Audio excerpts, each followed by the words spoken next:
अविवाहिता हूँ। हाँ। आश्चर्य है। भौतिकवादी संस्कृति और सभ्यता में पली रावण की बहन कंवारी, महान आश्चर्य है। देवी, क्या किसी भी राक्षस ने तुम्हें नहीं वरा?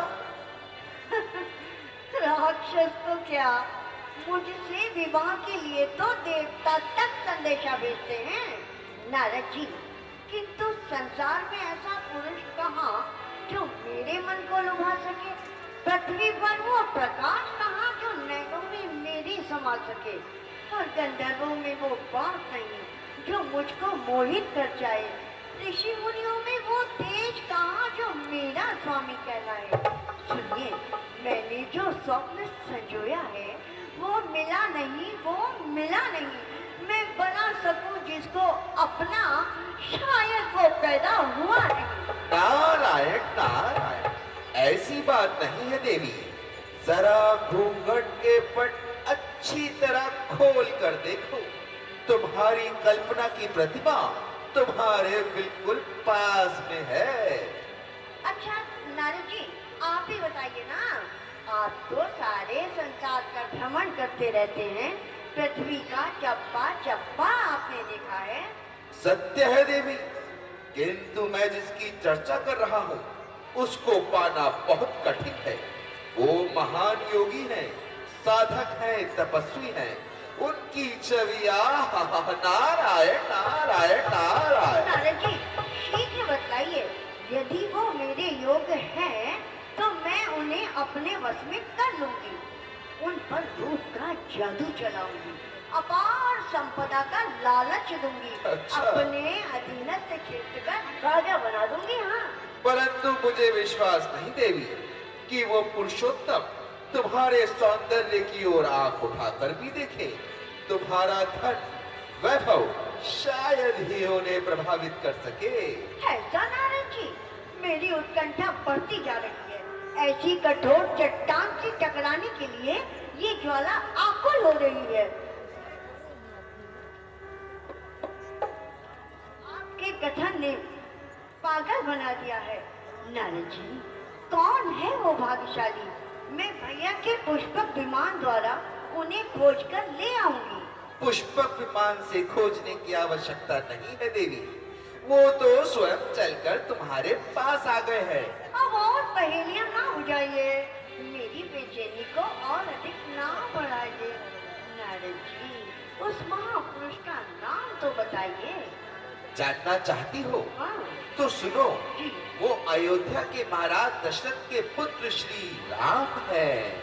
ओहो, तो क्या इतनी दूर जाना होगा?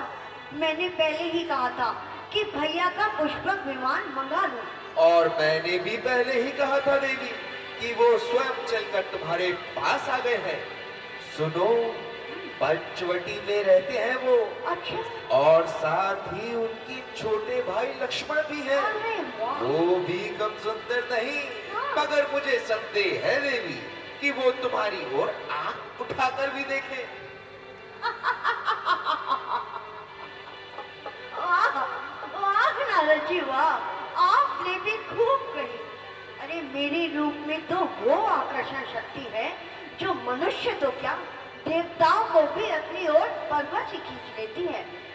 आप देखते रहिए, मैं वो जादू चलाऊंगी कि आपका राम मेरे पीछे पीछे कच्ची डोर से बना चला आएगा। हाँ। अच्छा देवी, तो ठीक है, आजमा लो और देखो अपने रूप का दम। मैं तो चला। नारायण नारायण नारायण नारायण नारायण नारायण। श्री राम, लक्ष्मण और सीता पंचवटी में निवास कर रहे थे। इधर नारद के भड़काने पर स्वरूपनखा चल दी पंचवटी की ओर। स्वरूपनखा रावण की चहेती बहन, दंडकारण्य की अधिपति स्वरूपनखा। अब क्या होने वाला है?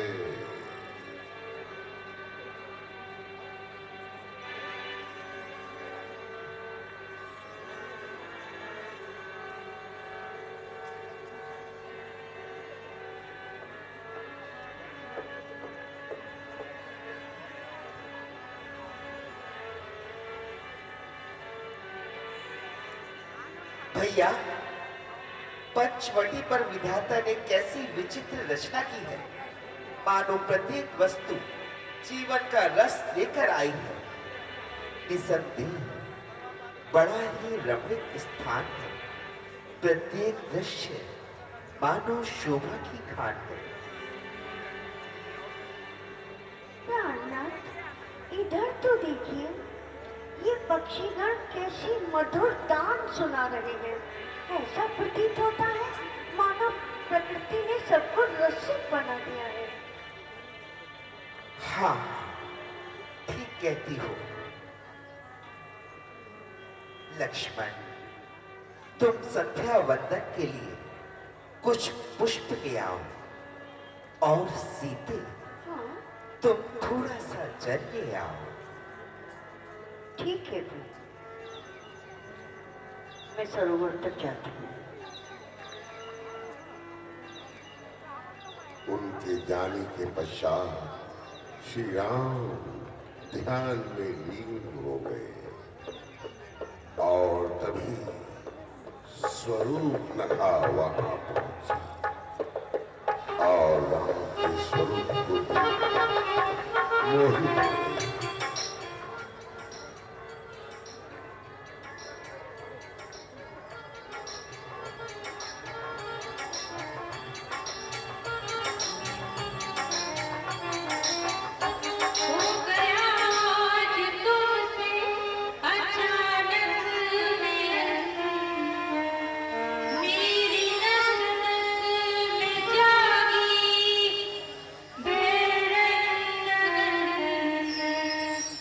मोहित हो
गए।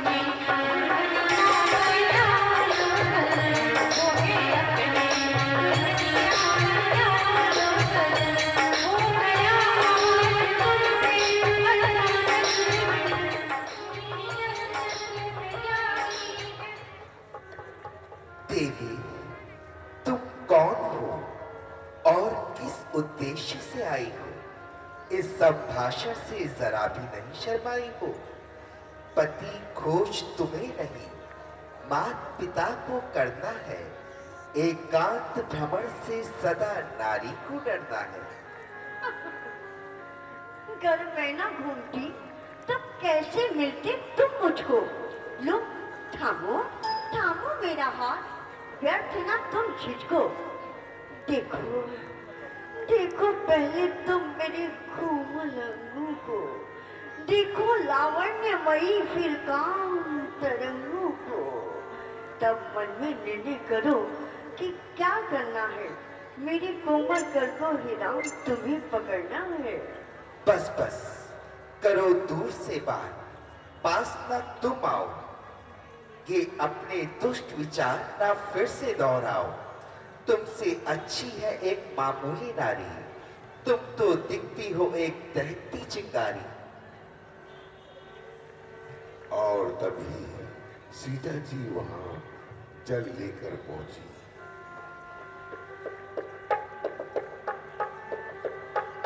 हाँ, ये कौन? क्या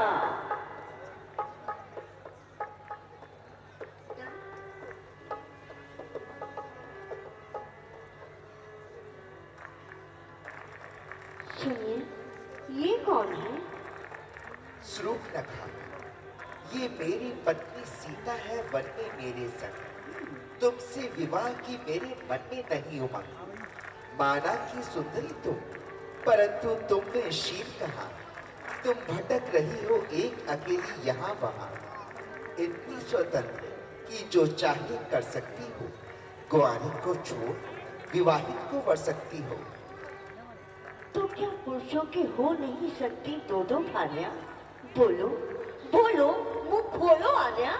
देवी, मर्यादा से बाधित मेरा तन मन, धर्मानुसार आचरण मेरा जीवन। जीवन जीने के अनेक नियम भी हैं, साधना हेतु निर्धारित कुछ संयम भी है। हाँ, ये कौन? क्या धनुष? नहीं नहीं, मेरा अनुज। हाय, ये तो तुमसे भी ज्यादा सुंदर है। ये ठीक है, अगर तुम इनको वश में कर लोगी तो मैं झूठ नहीं कहती, परम धन्य होगी।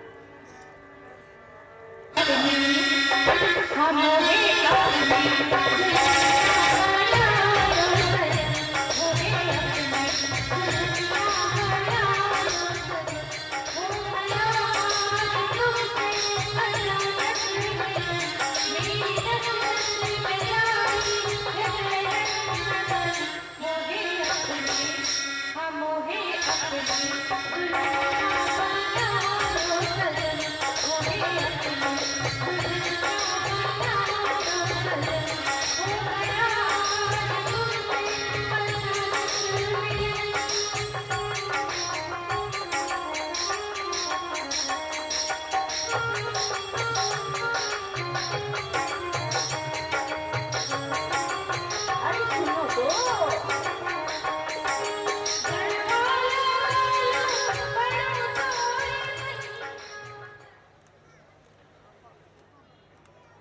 हे, स्वीकार करो ना तुम्हें मुझे, हे प्राणेश्वर। देखो देखो तो मेरी ओर, बस एक नजर।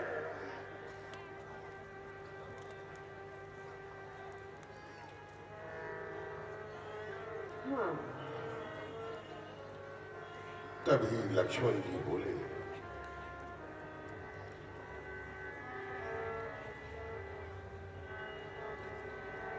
बस बस करो दूर से बात, तुम तो हो मेरे लिए माता समान। क्या? मैं महलों की रहने वाली, तू वन वन फिरता वन वाली। राज बनाओ मुझे हे लक्ष्मण, किस विधि भई मैं तेरी मैदानी। काम के भाव ये मन में, तू राम के पास गई चढ़ने से। साच कहूं मैं तोहे निशाचरी, तू मोरी मात भई तभी से। जाओ जाओ, अब भैया के चरणों में जाओ और उनके सामने ही अपना प्रणय निवेदन दोहराओ। रास्ता छोड़ो, मुझे कुटी तक जाने दो। ये कमल पुष्प हेतु पूजा के रख आने दो। दौड़ती हुई शूर्पणखा गई श्री राम, पर हिला नहीं चंचल झोंकों से अक्षय वन। फिर आई लक्ष्मण को सुंदरी शूर्पणखा, लक्ष्मण ने मुड़कर तनिक नहीं उसको देखा। वो आती जाती रही इधर से उधर अभय, वो आती जाती रही इधर से उधर अभय, पर मिली नहीं अपमानित होकर साधुसी ओर घूमकर उसके मुख से निकली जलन की चिंगारी। अब तक देखा था मेरा प्यार और मेरा गुलाम, अब देखो मेरा राक्षसी चमत्कार। मैं तुम तीनों को एक पल में ही खा जाऊंगी। अब मान किया तो उसका मजा दिखाऊंगी। मायावनी, उस समय रूप का था क्या बस यही पड़ा? इसी भांति लोगों को छलना है क्या तेरा काम?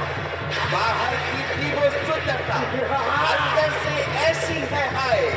अब तू छल न सके किसी से, करता हूँ मैं बस वही पाए।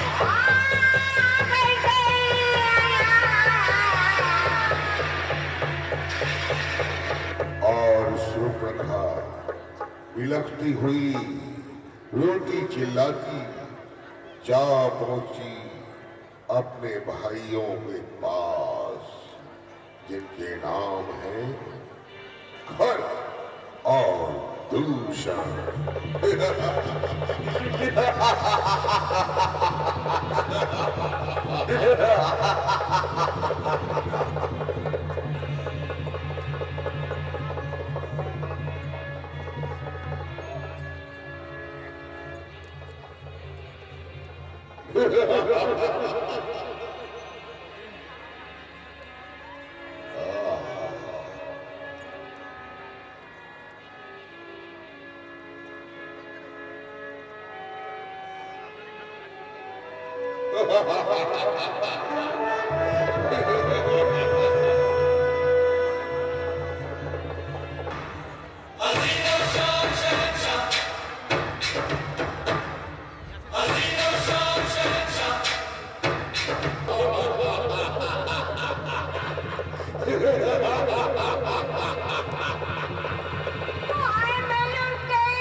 ये कौन है इस प्रकार चिल्ला रहा है? सारा आकाश सिर पर उठा रखा है। दुहाई है, अरे भाई तेरी दुहाई है। कौन? सुरमुखो, बता क्या फरियाद लाई है? भाई तू तो मदिरा पीकर सोता रहता है और तेरे राज्य में अनर्थ होता रहता है। अनर्थ? अनर्थ और मेरे राज्य में ही? ये तुम कैसे कह सकती है? कहीं तू पागल तो नहीं हो गई? मेरी नाक कट गई भाई, प्रत्यक्ष को क्या प्रमाण की आवश्यकता है? ये देखो मेरी नाक। हैं? तेरी नाक? तेरी नाक किसने काटी है? तो क्या तुझे अभी तक नहीं पता कि शत्रु सर पर आग पहुंचा है? शत्रु? और मेरा शत्रु? हाँ। मेरा शत्रु बनकर जगत में जीवित रहने वाला कौन है? खैर कोई बात नहीं, तूने खर दूषण से क्यों नहीं कहा? उनसे कहा था, लेकिन उन दोनों राजकुमारों ने उन दोनों का सर भी उड़ा दिया। उनका सिर भी उड़ा दिया? हाँ। बड़े आश्चर्य की बात है। क्या तू सच कह रही है? हाँ भाई, मैं सत्य कह रही हूँ। तो अवश्य कोई रहस्य है, क्योंकि खर दूषण को मार देना कोई साधारण बात नहीं है। किंतु तू चिंता न कर, जा महलों में आराम कर, इसका उचित प्रबंध कर दिया जाएगा और तेरी नाक काटने का बदला अवश्य लिया जाएगा। ठीक है भाई। सभा बर्खास्त की जाए। खैर कोई बात नहीं, मंत्री सुरकधा की नाक काटने का बदला तो अवश्य लिया जाएगा, लेकिन उससे पहले हमारी सभा को रंगीन बनाया जाए, सुरा और सुंदरी का प्रबंध किया जाए। जय शंकर। जाओ।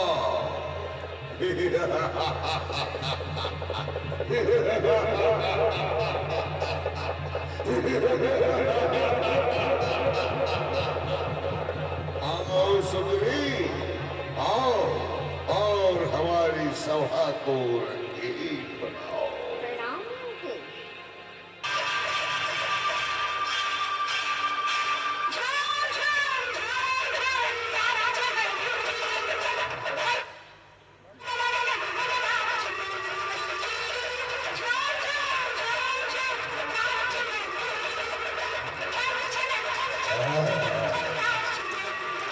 बहुत अच्छे।